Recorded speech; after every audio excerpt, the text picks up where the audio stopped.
皆さんこんにちは。今回も音の違いに関して繰り返しいただくご質問ご意見にお答えします。ぜひ最後までご覧になってください。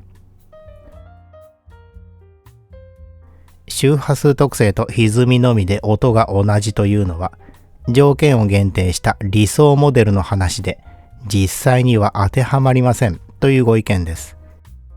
これと関連して次のようなご意見をいただきました。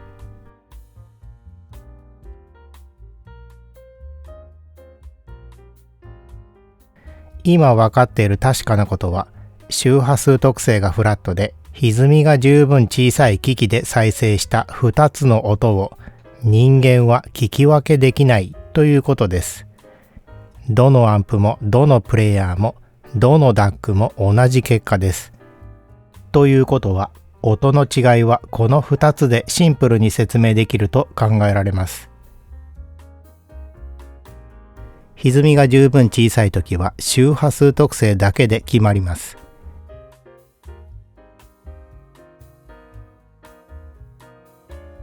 こちらはトーンコントロールの特性です。バスを持ち上げると低域の周波数特性が変化して低音の音色が変わります。トレブルを持ち上げると高域の周波数特性が変化して高音の音色が変わります。この時、カト応答やスルーレートが変わりますが、音色の説明は周波数特性だけで十分です。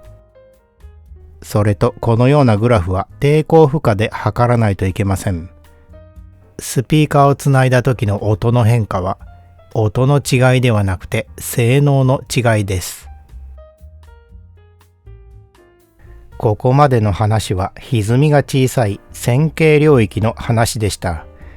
歪みが大きいときは線形ではなくなって非線形領域の話になります。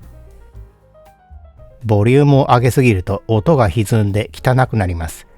そこが非線形の領域です。この領域ではカト応答が悪くなって変調歪みが増えて歪みの出方が負荷に依存します。この現象を詳しく解析しようと思ったらいろんなことを考えないといけません。オーディオ機器は基本的にこういう問題が起こらない線形の領域で使いますから、非線形の要因を取り上げる必要はありません。周波数特性がフラットで歪みが十分小さい機器で再生した2つの音を人間は聞き分けできません。歪みが十分小さい時の音は周波数特性で決まります。これが抜けているとかあれも関係するとかいう話は、このチャンネルのブラインドテストが聞き分けされた時に考えれば良いでしょう。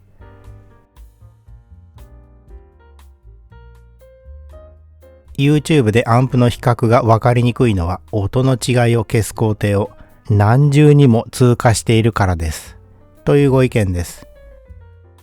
この工程で劣化なく通過しないといけないものは周波数帯域と歪みの量です。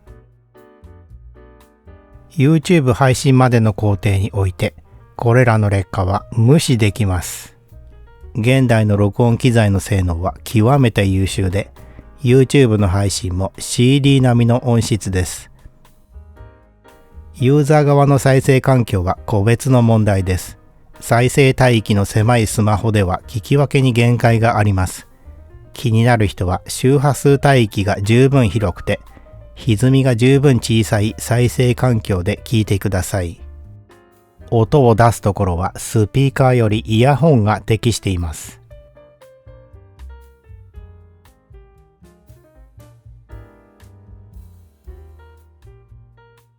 スピーカーの前まで忠実再生は達成している。いやいや、入力段階でマイクを使ってるんだから、その理屈は成り立たないでしょう。というご意見です。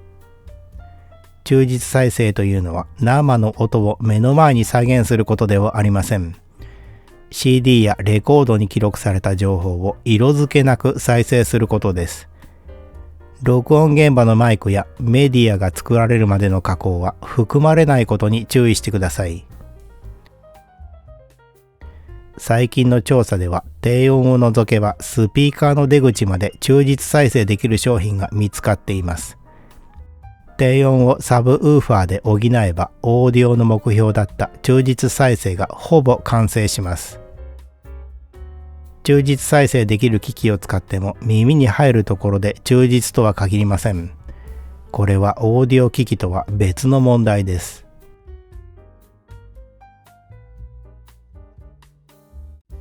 真空管アンプのカップリングコンデンサー、カソードバイパスコンデンサーでは音の違いがはっきりわかるというご意見です。コンデンサに音の違いはありません。ところがコンデンサを変えると実際に音が変わることがあります。これはコンデンサに含まれる抵抗によって音量が変わるためです。これは以前ご覧いただいたコンデンサの抵抗です。コンデンサを変えて耳でわかるくらい変わるのはスピーカーのネットワークです。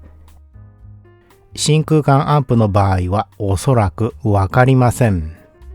真空管アンプのコンデンサを変えて音が変わった場合は熱で劣化して容量が抜けてしまったのでしょう。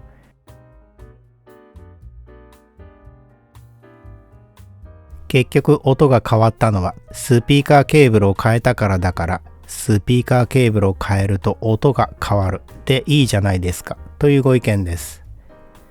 スピーカーケーブルを変えると実際に音が変わる場合があります。アンプを変えると実際に音が変わる場合があります。これはアンプとスピーカーをケーブルでつなぐことで見かけの音が現れるためです。単体の音を確認しようと思ったら先ほどご説明したように抵抗負荷で調べる必要があります。アンプやケーブルの周波数特性は通常フラットですからこれらの要素に音色はありません。音色がないものをスピーカーにつなぐと単純な抵抗分圧で見かけの音が現れることに注意してください。イヤホンだとケーブルで明らかに音が変わるんですというご意見です。イヤホンのケーブルを交換すると実際に音が変わることがあります。これはイヤホンケーブルの抵抗が大きいからです。イヤホンに使われるケーブルは細くて往復で数オームに達する場合があります。このようなケーブルを太いものに変えると抵抗が下がって音量が大きくなります。同じような例にバランス接続したら音が良くなったという体験があります。アンバランス端子とバランス端子では音量が違います。単純に差し替えれば間違いなく音が良くなったように感じるでしょう。どちらも音量が変わっただけです。音色は変わらないことに注意してください。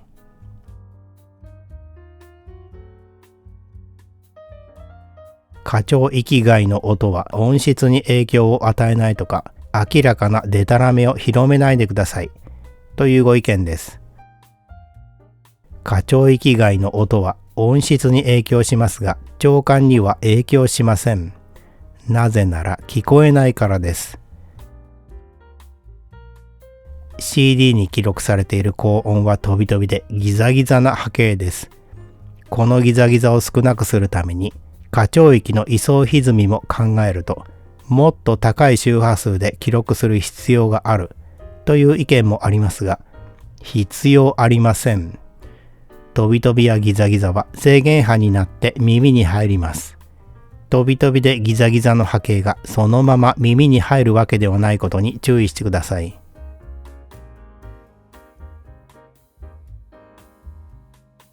こんなおもちゃではほとんどのヘッドホンの性能は活かせません。これは1万円以下のイヤホンを鳴らす性能です。わからないのに専門家ぶらないでくださいというご意見です。この方にとって値段は音の良さを決定づける要因のようです。この話でいくと1万円のヘッドホンアンプで鳴らせるのは1万円程度のイヤホンです。10万円のイヤホンをつないだ場合は鳴らしきれないと感じるでしょう。この感覚でいくと1万円の製品には1万円の音、10万円には10万円の音、100万円には100万円の音があって、安い機器の音が高い機器に追いつくことはありません。いい音が聞ける値段は最低でも10万円です。1万円前後の製品はおもちゃです。高価な舶来品には特別な音があります。マッキントッシュにはマッキントッシュの音があります。B&W の音はどのメーカーより優れています。ウエスタンエレクトリックには特別な音があります。同じ値段の中では物の作りが重要です。アンプの重さが重いほど音の重心が下がります。薄くて軽いアンプの音は軽くて薄っぺらです。電源の作りが音に関係します。強力な電源のアンプには力強い音があります。導体の純度は高いほど音の純度が高くなります。物の感じ方は人それぞれです。値段の音を感じる人と感じない人がいるのは普通のことです。このような感覚を覚えるのは悪いことではないし、どちらが正しくてどちらが正しくないということはありません。オーディオという趣味で心穏やかに音楽を楽しむためには、自分の感覚に素直に従う必要があります。これに逆らうと好みの音は達成できません。これはオーディオという趣味で満足を得るための重要なポイントです。ところが人は時として判断を誤ることがあります。例えば存在しない音の価値を信じて大金を出してしまうことです。果たしてそれが本当に意味があるのか、投資するお金に見合うものなのか、このチャンネルはそこで参考になりそうな情報を提供します。残念なことにオーディオにお金をかけられる年齢の方はモスキート音が聞こえない年齢の方なんですよね、というご意見です。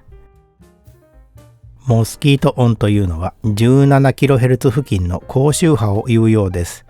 若い人には聞こえるけど、年を取ると聞こえなくなるとされる音です。モスキート音が聞こえないからオーディオにお金をかける価値はないと思ってしまう方もいるようです。そんなことはないと思いますから安心してください。17kHz 付近はレコードを作るときにカットされる周波数です。それ以上あってもなくても音楽の聞こえにあまり関係しません。人間には脳内補正があって聞こえない部分を補完することも考えられます。この音楽はこういう音であるべきだという気持ちがその働きを高めます。いずれにしてもモスキート音は周波数特性の中のごく一部に過ぎません。そこの聞こえる聞こえないは音楽を楽しむ上で大した問題ではありません。細かいことは気にせずに好きな音楽を楽しんでください。ご視聴ありがとうございました。